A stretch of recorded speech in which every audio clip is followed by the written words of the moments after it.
conferencista del día de hoy, José Luis Chiquete Valdivieso. Pues le cedo la palabra para no quitarle el tiempo y podamos escuchar su plática, la cual va a versar sobre análisis de datos. Bienvenido, maestro José Luis, adelante. Muchas gracias, buenas tardes a todos. Y yo creo que la próxima vez voy a hacer un currículum más corto para que podamos empezar un poquito antes. No, pues, honor al que un honor merece, se gana todo eso. Pues muchas gracias. Así es. Entonces, bueno, pues si quiere comenzamos. Adelante. Esta presentación es sobre análisis de datos, pero antes de hablar de análisis de datos, vamos a hablar un poco sobre el ciclo de vida del dato. Esto es muy importante. De hecho, ayer tuvieron ustedes una muy buena conferencia con respecto a herramientas de Machine Learning. Y entonces vamos a hablar sobre precisamente esto. ¿Dónde queda el Machine Learning? ¿Y dónde queda el análisis de datos dentro de todo esto que son los datos? Es el tema del que tanto hablamos y del que a lo mejor necesitamos conocer un poco más. Entonces, si me permiten, comienzo con la presentación. Adelante. Muy bien. ¿Qué es un dato? Un dato es la representación de una variable que puede ser cuantitativa o cualitativa y que indica un valor que se le asigna a las cosas y se representa a través de una secuencia de símbolos, números o letras. En realidad, un dato es cualquier elemento que nosotros podamos almacenar, que podamos dejar patente y que posteriormente podamos consultar en algún momento. Puede ser los datos más antiguos que tenemos son las pinturas rupestres, es la escritura cuneiforme. Es ahí en donde nosotros guardamos los datos antes de que existieran siquiera las computadoras. Los datos siempre han existido, siempre ha habido fuentes de datos y al final de cuentas, la labor del ser humano es poder identificarlos, entenderlos e interpretarlos. Eso es lo que es un dato. El clima de hoy, la temperatura es un dato. Por ejemplo, un dato es el número de pacientes de COVID que pueden existir. Un dato es cuántas veces se repitió un tweet o cuántas personas le hicieron comentarios con respecto a una publicación en redes sociales. Un dato puede ser, inclusive yo que soy ingeniero civil, la resistencia a la compresión de una viga de concreto. Dentro de qué presión falló esta viga. Y entonces tenemos una gran cantidad de datos. Tenemos datos que por su complejidad pueden ser únicos, es decir, que solamente podemos tomar unas muestras.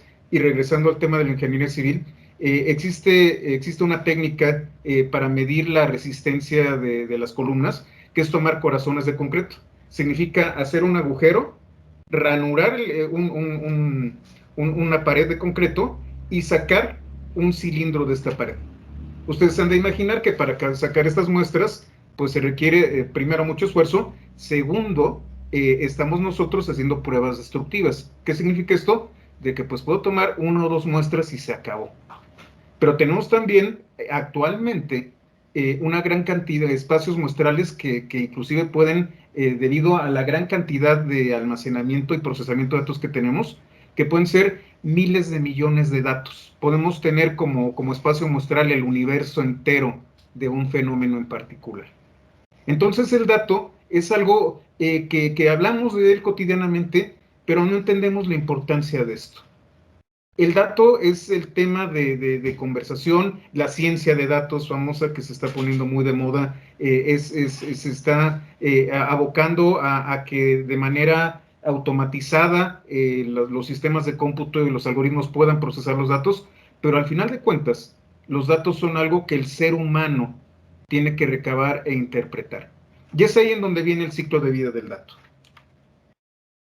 El ciclo de vida del dato es como su nombre lo indica, un ciclo, en donde tenemos la creación de los datos, donde vamos a procesar los datos, vamos a analizar los datos, que esto es lo que nos va a competir en el día de hoy, vamos a conservar los datos, y esto es muy importante, dar acceso y reutilizar los datos que ya tenemos. Este es el ciclo de vida de los datos. Voy a irme muy rápido y voy a hacer énfasis en el tema de analizar. ¿A qué nos referimos con crear datos? Bueno, tenemos que identificar las fuentes de estos. Como yo les comentaba, podemos llegar a cada uno de los hospitales del Sistema de Salud Nacional y empezar a preguntar o a enviar formularios o colocar un software que va a ser el encargado de recabar, por ejemplo, como vemos, el tema de los pacientes COVID. ¿Cómo vamos a recabar la información? ¿Dónde está la fuente de los datos? Son los hospitales de zona, son las clínicas, dónde voy a encontrar la información sobre un paciente en particular y su enfermedad y los datos muy particulares que puede tener este paciente: edad, sexo, pudiera ser nivel económico. Puedo yo tener muchísimos datos y tengo que identificarlos. Tengo que saber quién me puede decir la información que yo necesito. Planear la gestión de los datos, y esto es muy importante. Y estoy tomando como ejemplo precisamente el tema de los pacientes de COVID porque pues es muy actual y tiene muchísimo de lo que hay que platicar. Planear la gestión de los datos es muy complicado, sobre todo por cómo se obtiene. Como yo les comentaba, sacar el corazón de un muro de concreto es muy difícil y necesitamos hacer una planeación y necesitamos conservar el material adecuadamente para que pueda ser probado. Tenemos que alinearlo, debe tener ciertas dimensiones específicas y yo tengo que obtener el dato con máquinas muy especializadas que toman con precisión las medidas. En el caso de los pacientes de COVID, lo que yo tengo que hacer es desplegar todo un sistema de captura de la información que va de la clínica rural hasta las cabeceras municipales, hasta el sector salud estatal y después hasta el sector salud federal.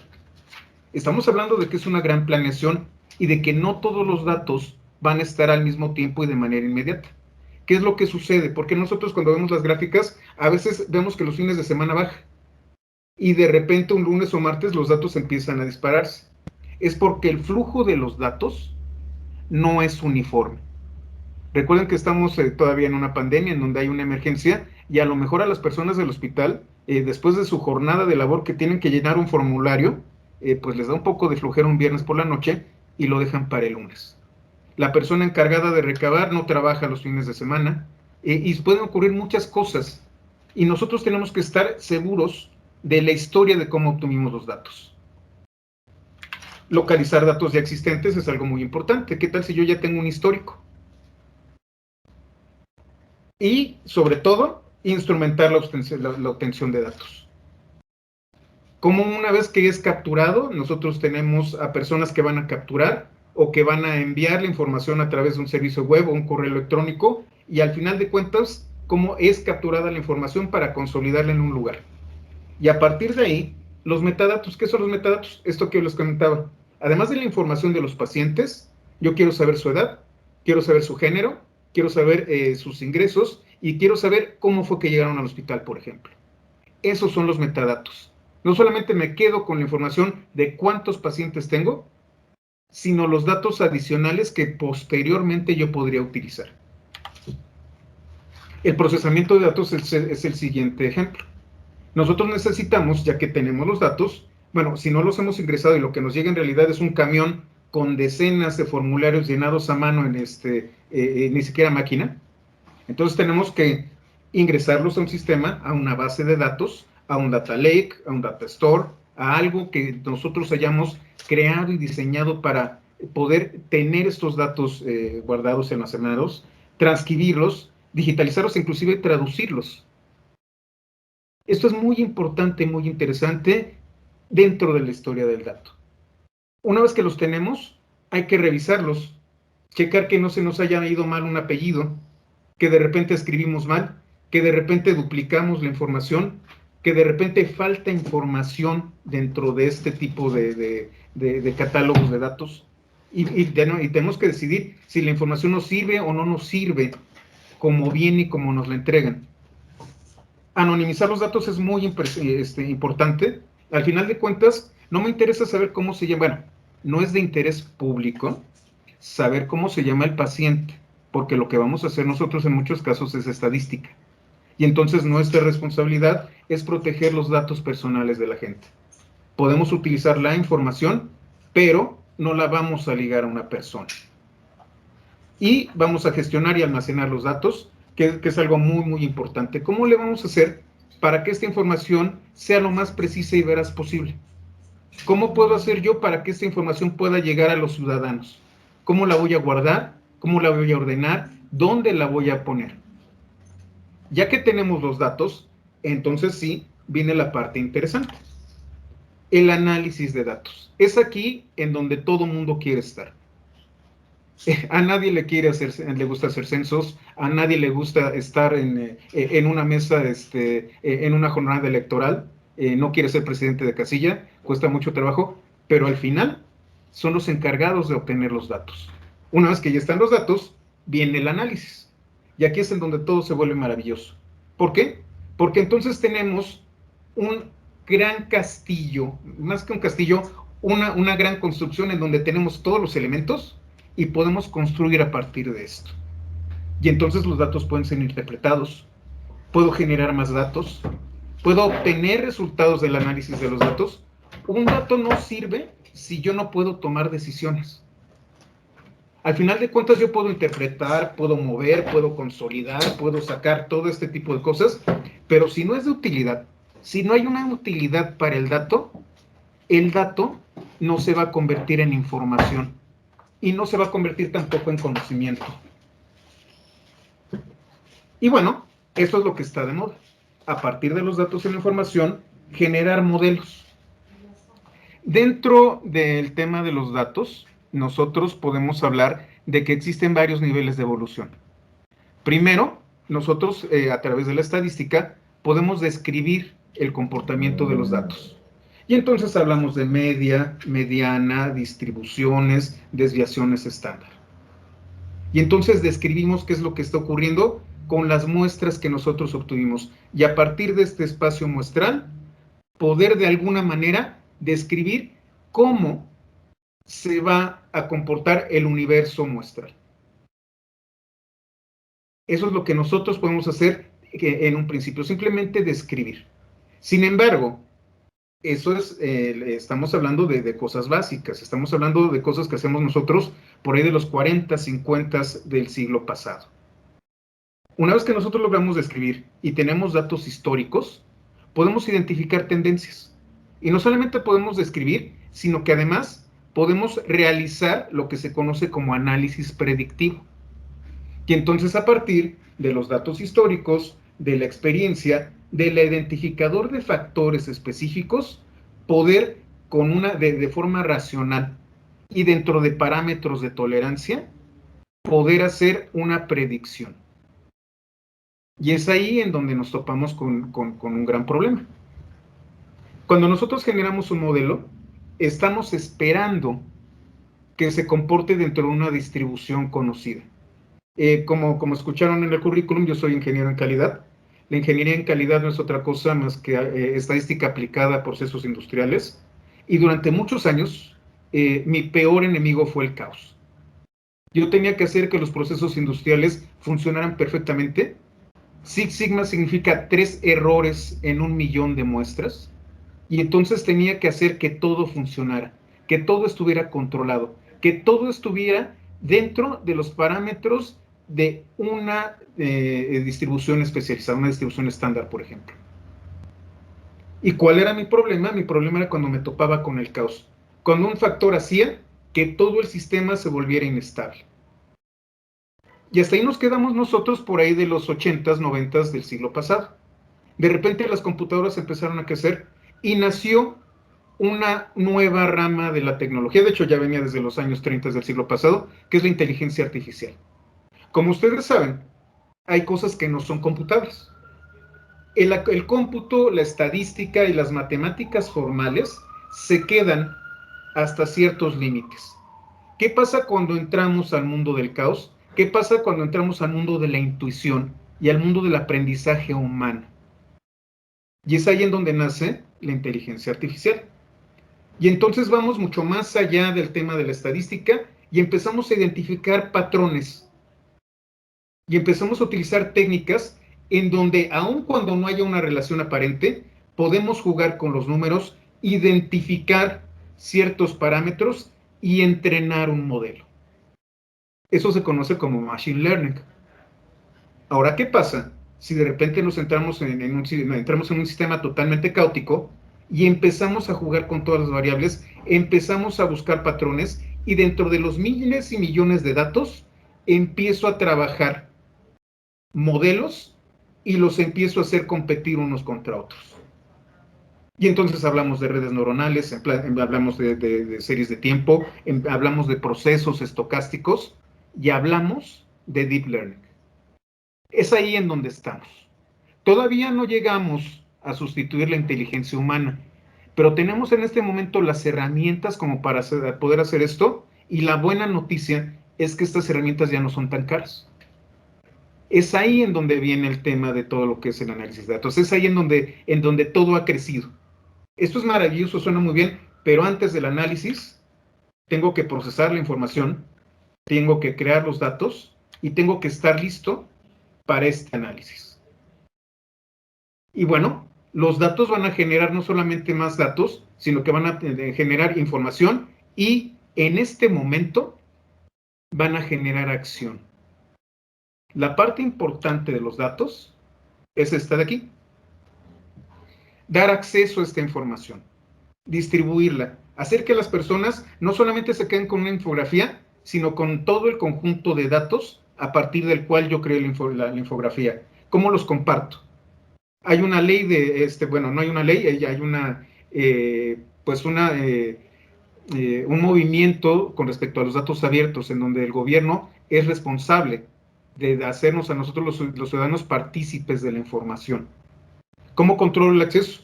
¿Qué tal si hay algunos datos que son difíciles de presentar? Como vieron también en mi currículum, yo fui subdirector de cómputo en una dependencia de la UNAM. De repente, por parte del INAI, nos llegaban algunas solicitudes de información en donde nos pedían los datos de nuestra infraestructura de seguridad. Y entonces tenemos que pelearnos entre el acceso a la información y la seguridad de los sistemas que nosotros tenemos bajo nuestro resguardo. Y vamos a tener la protección de los datos personales con la transparencia. Estos derechos están garantizados para las personas, tanto la transparencia como la protección de datos. ¿Quién va a ganar? ¿Quién gana cuando hay una petición respecto al sueldo de una persona en particular? ¿O quién está, o qué menor de edad está en qué escuela y cuánto está pagando de colegiatura? Y estas preguntas que les acabo de decir son preguntas que hacían a través del INAI y teníamos 2 semanas para contestar.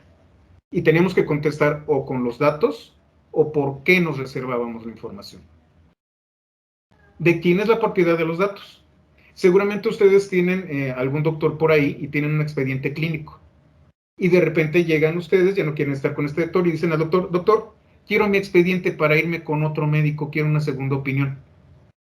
En muchos casos el médico les va a decir, ¿sabes qué? El expediente es mío, pero la realidad es que ese expediente médico contiene datos personales nuestros.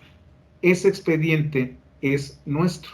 Aun cuando el que haya hecho las interpretaciones, el que haya guardado, el que haya tomado las radiografías sea el médico o la clínica, los datos personales de ese expediente son eso, personales.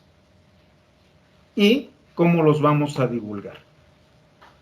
Me voy a ir un poco rápido para que tengamos tiempo de ver algunos ejemplos que son prácticos. Y la parte interesante de esto es la reutilización de datos. Es ahí en donde nosotros también nos volvemos expertos. Hablamos de metadatos. Quizá en este momento lo único que me interesa es saber cuántos enfermos tengo de COVID, pero quizá ya cuando esto pase, yo quiera ver en datos históricos de si efectivamente el COVID afectó menos a los menores de edad. ¿Qué pasa si las personas mayores de edad vacunadas con cierta vacuna ingresaron al hospital? Y de estas que ingresaron con esta vacuna, ¿quiénes tuvieron un cuadro leve y un cuadro grave? Y de este cuadro grave, ¿quiénes fallecieron? Y entonces ligarlo a la vacuna en particular, o a la edad, o a la población en particular que estoy estudiando. Al final de cuentas, es dar seguimiento a lo que yo estoy viendo. ¿Cómo puedo utilizar esta información a futuro? ¿Qué tal si terminamos esta pandemia y dentro de 50 años nos enfrentamos a otra nueva pandemia? Entonces necesitamos nosotros antecedentes, necesitamos nosotros saber qué pasó, cómo fueron las políticas en aquellos tiempos, a quiénes afectó más, a quiénes debemos de proteger, cómo este virus mutó, cómo existen varias cepas, y esa historia nosotros la podemos tener si sabemos guardar los datos. Uno de los grandes problemas que tenemos con la tecnología, y eso es terrible, es que los datos se pierden. Yo ya estoy grande, ya voy a llegar a los 50 años, tenía mi colección de CDs, y algunos CDs que compré hace 25 años ya se degradaron. Ese disco de los Beatles que tanto yo quería y tanto escuchaba hace mucho tiempo, en este momento ya es ilegible. Mi reproductor ya no funciona. Peor aún, tengo LPs de vinil que ya no pueden ser reproducidos en mi MP3. ¿Por qué? Porque no tengo un tocadiscos. ¿Qué pasa con los floppies, que a lo mejor ustedes los conocieron, que eran unos disquitos que guardaban unos cuantos megas? ¿Qué pasa si ustedes tienen información de hace 30 años que quieren recuperar y no van a encontrar cintas magnéticas? El problema de la tecnología es su obsolescencia. Y si nosotros no sabemos cómo almacenar y guardar y respaldar la información, corremos el riesgo de que esta información se pierda. De hecho, a lo mejor ustedes no lo saben, pero las grabaciones originales del Apolo 11 se perdieron durante décadas. Afortunadamente existía una copia en Australia que pudieron utilizar para restablecer ese momento histórico tan importante. Esto es algo que tenemos nosotros que pensar siempre que hablamos de datos. Datos y tecnología deben de estar separados. Los datos deben de perdurar. Y es ahí en donde nosotros tenemos la obligación con nuestro investigador del futuro. Cómo nos encargamos de que los datos perduren y puedan ser utilizados en un futuro quizá no tan cercano. Y aquí viene la parte interesante también del Machine Learning. Revisar la eficacia de los análisis y modelos. Bueno, ya hicimos un modelo, ya nosotros hicimos análisis, interpretamos, generamos el modelo. ¿Qué tan bien está funcionando el modelo? ¿Qué tan eficaz salió? ¿Puedo moverle algo para mejorar? ¿Puedo hacer que la inteligencia artificial mejore su modelo a través de técnicas supervisadas o no supervisadas? ¿Cómo son estas técnicas? A lo mejor estoy utilizando un algoritmo que no es el correcto. A lo mejor estoy haciendo overfitting. A lo mejor estoy haciendo cosas que hacen que mi modelo no sea correcto. Y es ahí en donde nosotros tenemos una gran cantidad de oportunidades para mejorar lo que estamos haciendo con la interpretación de nuestros datos. Validar los hallazgos, que es muy importante. Al final de cuentas, no hablemos de Machine Learning, hablemos de un reporte para una empresa. Hablamos de un estado de resultados contra los costos. Hablemos de tendencias de mercado. Hablemos de estacionalidad de ventas. Hablemos de producción. Son temas que debido a que la ciencia de datos está tan de moda, quedan un poco lejos, pero al final de cuentas, los datos han estado siempre. Los datos siempre los hemos trabajado, interpretado, y la única diferencia que tenemos ahora es que tenemos tecnología. Uno de los grandes riesgos que tenemos, una de las grandes tentaciones que la gente especializada en datos tiene, es irse a la moda. A lo mejor un análisis descriptivo utilizando ANOVAs o alguna técnica estadística clásica puede ser mucho mejor que colocar toda una infraestructura en el Machine Learning o de Deep Learning. Y las diferencias entre un modelo y otro son mínimas, nada más que el costo es mucho menor. Ese es el reto que tenemos. Eso es lo que hacemos nosotros con los datos. ¿Hasta dónde queremos que ya llegar con los datos? ¿Qué es lo que vamos a hacer con los datos que nos llegan? Y lo más importante, ¿cómo nos damos cuenta de que esto no es de un científico, no es de un analista, sino es de un ciudadano? Los datos fueron hechos para ser consumidos y mientras más datos tengamos, más va a ser posible tomar decisiones. Y es ahí en donde viene este ejemplo. Me voy a salir. El día de ayer vi que también utilizaron herramientas de Machine Learning. Yo voy a utilizar una herramienta que se llama Jupyter. Y voy a hacer dos ejemplos. Un ejemplo de muertes de COVID y otro ejemplo, que por aquí lo debo tener, de análisis de Twitter. ¿Qué es lo que tenemos aquí? Voy a hacerlo esto un poquito más grande. Tenemos una página llamada Datos COVID del CONACYT. Le pico esta página y yo puedo ver el semáforo epidemiológico, pero no solo eso, sino que tengo datos históricos del COVID. Y entonces tengo casos diarios por estado nacional, de confirmados, de sospechosos, de negativos y de defunciones. La gran ventaja que tenemos en este momento es que el gobierno federal se encargó de darnos estos datos. Defunciones, descargar. Le doy a aceptar, ya lo tenía, entonces ya está por aquí. Y vamos a ver qué descargue. Eso es un archivo CSV, o sea, está separado por comas, no es una hoja de cálculo de Excel. Lo que tengo que hacer es importarlo. Y estos son los datos publicados el día de hoy sobre lo que está ocurriendo con el COVID. Con fechas que van desde el 17 de marzo del 2020 hasta el día de hoy. Bueno, hasta el 7. Es una sábana grandotota de información. Yo ya tengo aquí una notebook, que no es otra cosa más que una herramienta que me permite ejecutar ciertos comandos interactivos. Si ustedes se fijan, voy a utilizar R. Traigo mi librería. Voy a leer el archivo de defunciones. Y como yo ya analicé el documento, como yo ya supe cómo funcionaba, ya sé que está delimitado por comas, ya conozco el tamaño del documento, voy a limpiarlo, voy a dimensionarlo, voy a relacionarlo con las fechas y voy a obtener esto que se conoce como un data frame.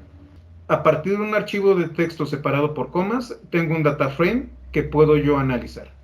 Y lo que voy a hacer es un análisis simple descriptivo. Si ustedes se fijan, uno podría cantar victoria al ver que esta gráfica va hacia abajo. Pero ¿qué es lo que sucede? Recuerden, los datos no llegan siempre de manera adecuada y de forma inmediata. Este bajón significa que apenas están recabando los datos. Lo que me puede dar más datos es lo que está 1 o 2 semanas atrás. Esa es la tendencia que nosotros tenemos que analizar. Esto es descriptivo. Realmente lo único que estoy haciendo es graficar lo que está llegando de la información.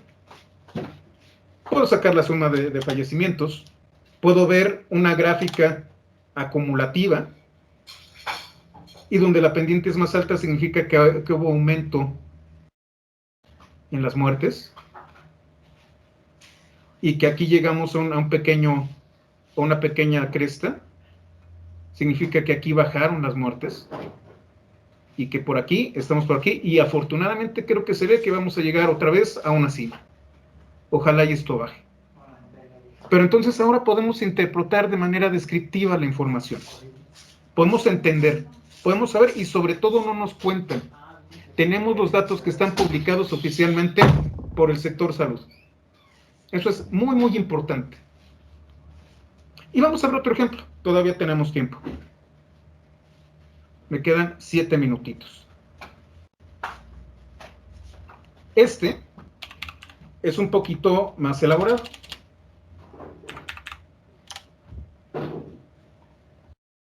Por cierto, Pythonista es el sitio en el que estoy trabajando, es una marca registrada, estoy dando cursos. Si los buscan en YouTube van a ver muchas series relacionadas con este tipo de cosas, con programación en Python y sobre todo con análisis de datos. Vamos a hacer un pequeño código llamado análisis Twitter, este es Python, en donde yo voy a conectarme a Twitter y voy a traerme ciertas publicaciones, de hecho las 500 publicaciones más recientes en español de un tema en particular. Este es mi código, no son más de 130 líneas, y lo voy a utilizar.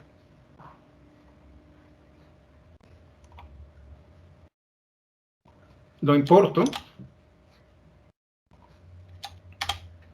y por ejemplo, vamos a ver algo que esté de modasismo. ¿Qué es lo que voy a hacer? Esta celda tiene el asterisco, significa que está en ejecución. Cuando yo le dé Enter aquí, lo que va a hacer mi computador es conectarse a la API de Twitter, va a hacer una consulta sobre los 500 comentarios, 500 publicaciones más recientes con respecto a sismo en español. Va a traerse estos tweets y me va a regresar dos cosas. Me va a regresar todos los textos de todos los comentarios hechos y me va a regresar también una gráfica de cómo se relacionaron estas personas. Y entonces tenemos todo este texto y además esta gráfica.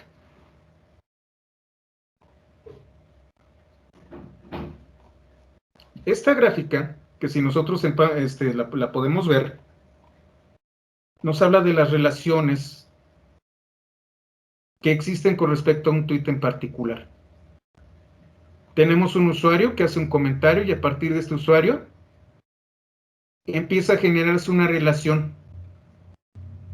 Lo que estoy haciendo es medir los retweets. ¿Quién está interactuando? ¿Quién está respondiendo y quién está retuiteando? Y al final de cuentas, lo que tenemos son islas de relaciones a partir de eso. Esto ya es un poco más avanzado. Y bueno, como un pequeño juego, lo que voy a hacer es todo este texto, guardarlo con una variable. Otra vez voy a colocar sismo. ¿Qué pasó aquí? No encontré un módulo. SciPy. Ahorita lo coloco.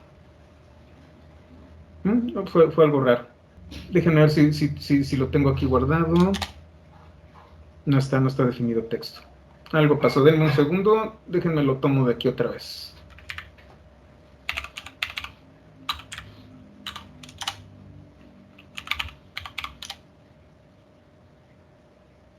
No, parece que hay algo mal aquí. Déjenme instalar el módulo rapidísimo. No me voy a tardar. Bueno, dejémoslo así. Me quiero enseñarles algo mejor. Iba a salir una nubecita de palabras, pero vamos a hacer algo muy interesante. Además de hacer la búsqueda, yo guardé los tweets en este archivo llamado tweets.json. Les comenté que yo estaba guardando los 500 tweets más recientes. Los 500 tweets más recientes resultan ser 87,000 líneas de metadatos. Son 500 tweets. Y entonces vamos a ver qué metadatos tenemos. Voy a importar el archivo. Vamos a ver cuántos tweets tengo guardados. 407 tweets, no llega a 500. Vamos a ver qué es lo que contiene un solo tweet. Vamos a tomar el primero. Cuándo fue creado, la identificación del tweet, el texto, que normalmente es lo que nosotros vemos. Es un hashtag. Bueno, no contiene hashtags. ¿Quiénes lo mencionaron? Sismológico MX, el Sismológico Nacional.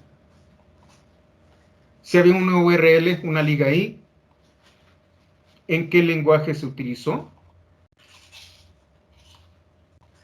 ¿De dónde fue enviado? En este caso fue desde Android. Si estaba respondiendo a alguien. ¿Quién lo estaba respondiendo? Su identificación. ¿Cuántos followers tiene? ¿Cuántos amigos tiene? ¿Cuántos favoritos tiene? Esto en un solo tweet. Y esto es información en tiempo real. Fíjense, 9 de septiembre a las 4:05, a las 4:05 del meridiano de Greenwich, según creo. Esto es solamente un tweet. Y a lo mejor yo quiero saber qué es lo que contiene.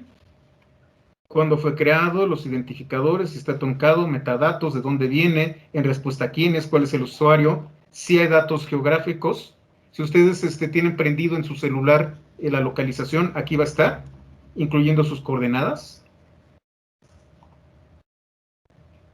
Y todo esto sin ser una gran empresa. Simplemente tuve que darme de alta como desarrollador en la API de Twitter.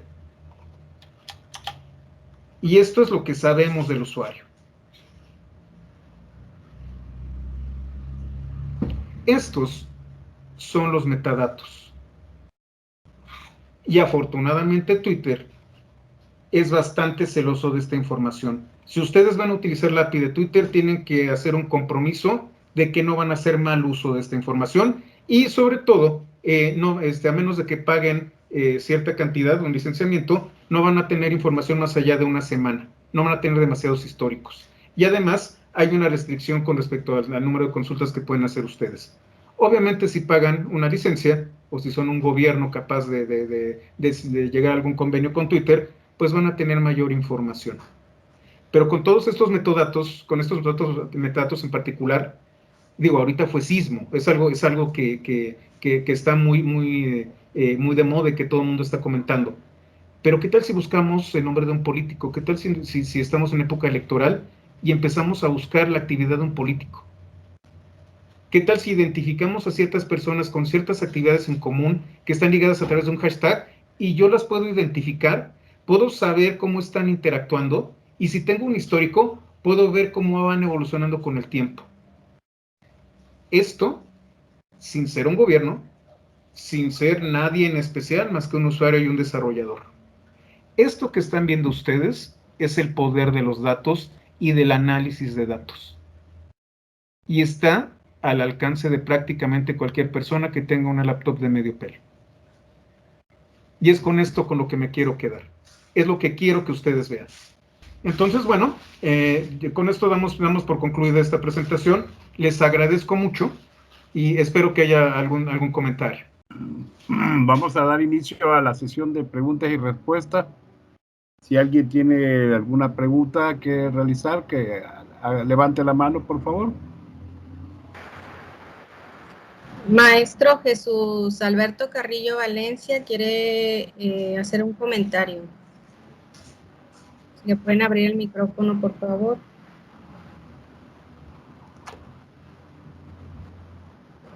Listo, Jesús, ya puedes abrir. Buenas tardes. Sí, perdona, buenas tardes. Quería consultar, porque no sé si me ha quedado tan claro en la explicación, pero básicamente, como cualquiera puede conseguir estos datos, ¿cuánta confiabilidad podríamos obtener de los mismos? Bueno, en ese sentido, sí. Perdón. Sí, ¿estamos hablando de los de Twitter o de los del COVID? COVID, mejor. Sí, los datos del COVID son bastante riesgosos. Y es justamente el tema de las fuentes de datos. Como estamos hablando de distintos tipos de clínicas en el sector salud, y estamos hablando de que es información que normalmente, y también sucede también con las elecciones, los primeros datos que tenemos nosotros es de las zonas que son urbanas, en donde hay recursos, en donde hay comunicaciones y en donde podemos transferir rápidamente la información. Las zonas rurales van a tener información que se va a ir retrasando un poco más. Y de repente tenemos ciertas políticas locales con respecto a los datos de salud. Tenemos distintos formatos, tenemos distintas cosas que hacer y me gusta mucho utilizar el tema del COVID, porque al final de cuentas lo que ocurrió es que de manera emergente tuvimos que organizarnos para sacar esta información. Y entonces, como sociedad, como gobierno, como clínicas, tanto privadas y particulares, nos tuvimos que poner de acuerdo sobre la marcha, sobre lo que ocurrió. Los datos empezaron a llegar a cuentagotas y bueno, ya nos estamos acercando a los 2 años. Y esto ya debe estar mucho más pulido. Pero al final de cuentas, la información depende de una enfermera que al final del día atendió a 30 pacientes, que está cansada y que le dan un formulario a llenar. Es ahí en donde hablamos del tema de qué tan confiable es la información. Por el otro lado, hablando de los tweets, que es en donde empezamos a temer, pues esa información es la que estamos compartiendo nosotros a diestra y siniestra. Es lo que nosotros estamos dando día a día. Esas fotos que damos haciendo caras, la comida que enseñamos, las fotos de nuestros hijos, dónde estamos, qué usamos, qué compramos, es muy útil sobre todo para las marcas, porque entonces nos están posicionando, pero también para alguien que te quiere hacer daño.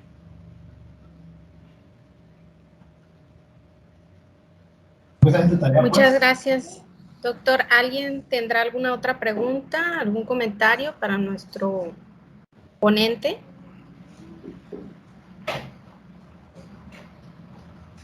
Sí, adelante, doctora Camacho. ¿Qué tal? Buenas tardes. Pues me da mucho gusto que se haya organizado este ciclo, como grupo de conferencias sobre negocios, seminario de negocios. Me parece que se ha abordado un tema sumamente interesante por parte de del ponente, del conferencista. Se manejan datos, el manejo de datos que se hace, como bien lo menciona él, de manera quizá indiscriminada. Pues yo creo que hay un mensaje muy propositivo de su parte en el sentido de ser cuidadosos en el manejo de la información y un poco nos abre, por lo menos a mí, me abre el conocimiento hacia hasta dónde pueden llegar los datos y la implicación que tiene en ambos sentidos, como él lo menciona, puede ser de manera favorable o de manera desfavorable. Muchísimas gracias y felicitaciones. Muchas gracias. Gracias, doctora. Por aquí en el chat le hacen una pregunta. Dice, ¿para el análisis de los metadatos en Twitter se utilizó Embeddings? No, de hecho no, los metadatos ya vienen así. La API de Twitter está regresando los datos en JSON, que es un formato estructurado de información, y lo único que tienes que hacer es convertirlos en un tipo de dato de Python para poder utilizarlo.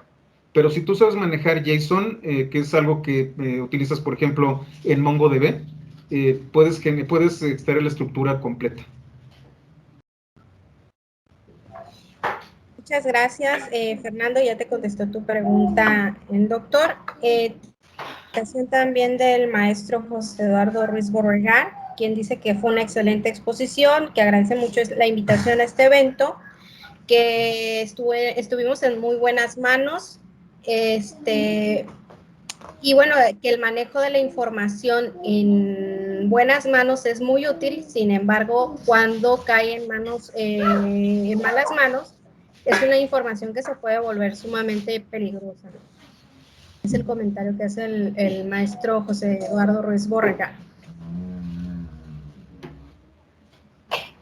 ¿Alguien más tiene otra pregunta, un comentario para nuestro ponente del día de hoy? Sí, adelante, maestro Cetina, doctor Cetina, perdón. Yo quería preguntarle sobre ¿se necesita una cuenta, por ejemplo, para conectarse a la API? ¿Hay que crear una cuenta y hacerla de desarrollador? Sí, así es. De hecho, voy a volver a compartir mi pantalla para que lo vean. Es bien fácil. Estoy compartiendo. Voy a abrir aquí. Me voy a Developer. También por ahí tengo algo que ver con Mozilla.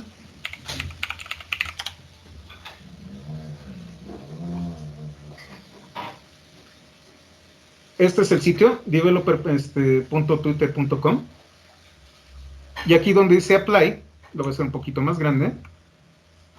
Más chico. Aquí en Apply. Le pica uno aquí.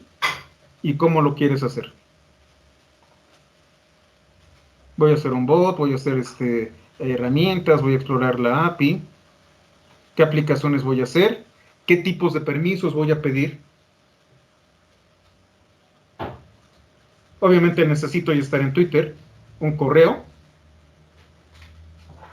en qué país vivo, etcétera, etcétera. Antes era mucho más fácil, prácticamente era darle un clic, pero debido al abuso que se le dio a la API de Twitter, se pusieron mucho más estrictos, pero no es imposible que una persona común y corriente con buenas intenciones pueda acceder a la API de Twitter. Es gratuita, como les comento, tiene algunos límites, pero bueno, también pueden pagar un licenciamiento de unos cuantos miles de dólares y van a tener acceso a todos los documentos históricos de Twitter.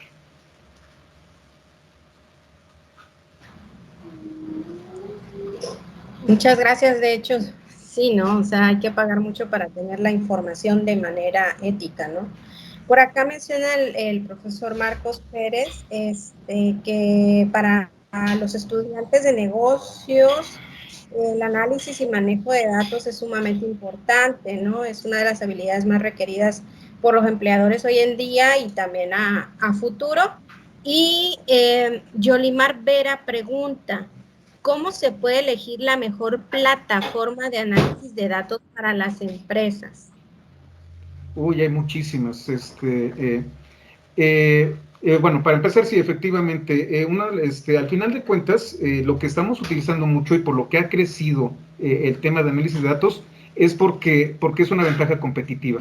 Mientras más nos conocemos a nosotros, más conocemos a nuestro mercado y más conocemos a nuestra competencia, mayores ventajas podemos tener. Entonces, para negocios es vital. Y con respecto a las plataformas, hay muchísimas. De hecho, pues pueden irse a todo el stack de Microsoft, en donde tienen Power BI y todas estas herramientas. Pueden irse con Google, que también son expertos en datos.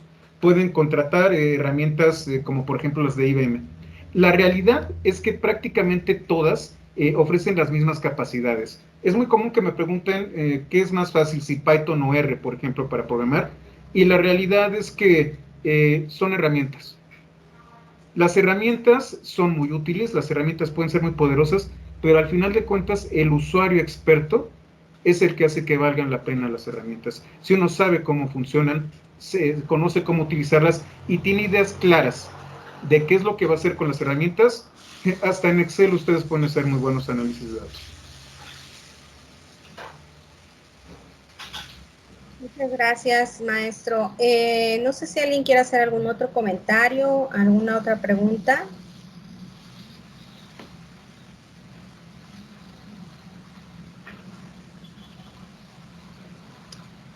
Sí, adelante, maestro Marcos Pérez.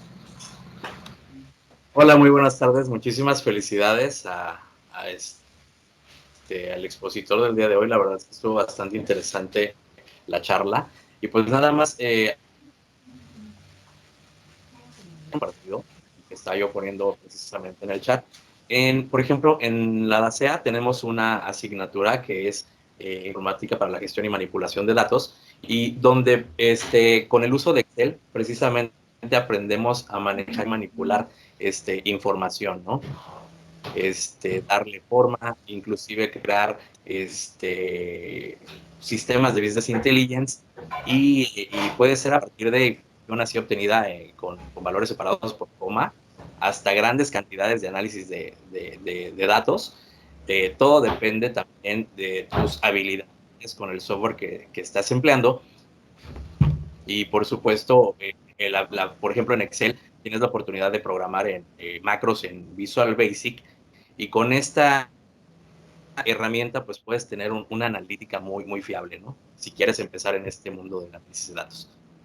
Muchísimas felicidades nuevamente. También mi comentario.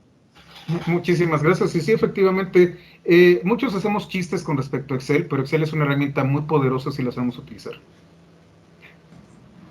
Así es. Por acá, nuevamente Yolimar pregunta, ¿por qué fallan los proyectos de Big Data? Esa es una muy buena pregunta. Big Data es un tema muy interesante. Cuando hablamos de Big Data, cuando nosotros no tenemos los recursos, cuando es tal la cantidad de información o está tan dispersa la información que no puede ser procesada por la computadora más poderosa que tengamos en el momento. ¿Qué significa esto? Yo necesito un clúster de 3 o 4 computadoras para poder procesar la información que está llegando a mis manos. Eso es Big Data. Y entonces Big Data va evolucionando con respecto a nuestra tecnología. Big Data de hace 15 años era hablar de terabytes. Big Data hace 10 años era hablar de petabytes. Big Data mañana es hablar de zettabytes. Big Data tiene mucho que ver con cómputo distribuido y son inversiones muy fuertes. Y si al final de cuentas tú inviertes en infraestructura, pero no sabes qué es lo que quieres, y como dijo el maestro, a lo mejor lo único que necesitabas era un reporte al final del mes en Excel, y no invertir $1 millón en la tecnología de Oracle con Exadata para obtener información que no te sirve.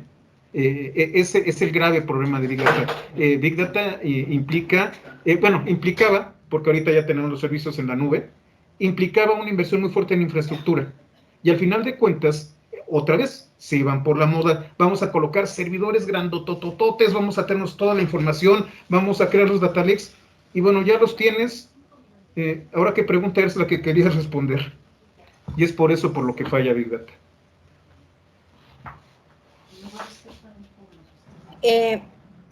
Hay otra pregunta, bueno, hay varias. Bueno, Gerardo Arias pregunta que si estos también funcionan con algoritmos, como por ejemplo para las bolsas de valores. Sí, de hecho, pues bueno, las bolsas de valores no son procesos que pueden ser predichos. De ser así, y si fuera el caso, bueno, yo estaría hablándoles desde las Bahamas, desde mi yate privado. Al final de cuentas, lo que podemos hacer es modelar con cierta certidumbre y eventos que no están tan alejados del tiempo a partir de datos históricos. Y entonces tenemos toda una disciplina que tiene que ver con análisis cuantitativo para hacer predicciones, sobre todo en temas financieros. Es toda una vertiente, entonces hablamos de series de tiempo, hablamos de temporalidades, hablamos de muchísimas técnicas, ARIMA, ARMA, etcétera, etcétera, etcétera, para poder trabajar series de tiempo y poder, de cierta manera, predecir el comportamiento de un mercado. Muy bien, otra pregunta de parte del maestro Oscar Puisol. ¿Qué tan eficiente es el CRM frente a estas nuevas plataformas? El CRM.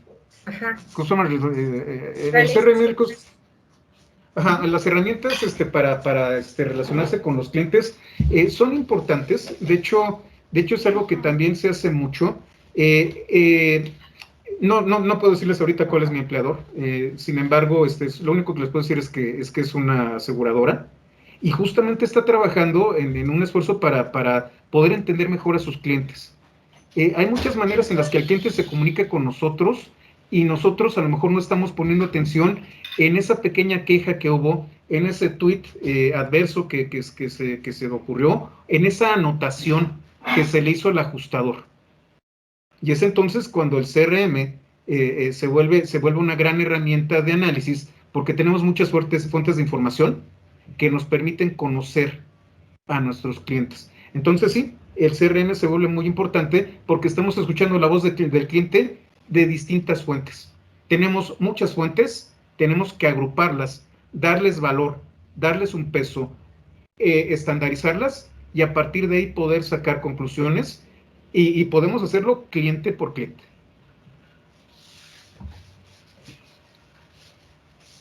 Muy bien. Aquí también Fernando Rodríguez pregunta si el lenguaje de SQL sería el mejor para iniciar con el análisis de datos. Bueno, SQL se aplica para bases de datos relacionales. Hay distintos tipos distintas maneras de almacenar los datos. Tenemos datos estructurados que pueden ser guardados en tablas y que tienen relaciones. SQL es un lenguaje que no es un lenguaje de programación, Turing Complete, es un lenguaje que me permite identificar relaciones basadas en teorías de conjuntos. Al final de cuentas, si nosotros tenemos datos estructurados, generamos tablas adecuadas y tenemos un correcto diseño de estas bases, SQL es un buen lugar para empezar. Obviamente, lo que tenemos que hacer antes de entrar con SQL es hablar de arquitectura de datos. Vamos a tomar los datos crudos o los vamos a refinar, los vamos a estructurar, los vamos a almacenar y entonces sí vienen las consultas con SQL. ¿Cómo definimos las relaciones? ¿Cómo van a funcionar? ¿Qué datos van a estar en las tablas? ¿Y cómo vamos a diseñar estas tablas y estas relaciones? Es muy importante. SQL es algo que se está perdiendo. De hecho es algo que estamos notando. SQL sigue estando muy presente, pero otra vez, hay algunas otras bases de datos no relacionales que se están poniendo de moda y estamos empezando a dejarlo de lado. Más bien yo lo respondería de la siguiente manera. SQL es muy importante y si ustedes quieren dedicarse de lleno al tema del análisis de datos, SQL es prácticamente obligatorio. Así que ya saben, muchachos, quienes quieren especializarse en el Big Data, en el marketing, tienen que aprender este lenguaje de análisis y programación. Y bueno, no sé si hay alguna otra pregunta por aquí, parece que ya no. Le cedo el micrófono al maestro Carlos Alberto Paz Gómez. Muchas gracias por la charla, muy interesante y muy dinámica para los jóvenes.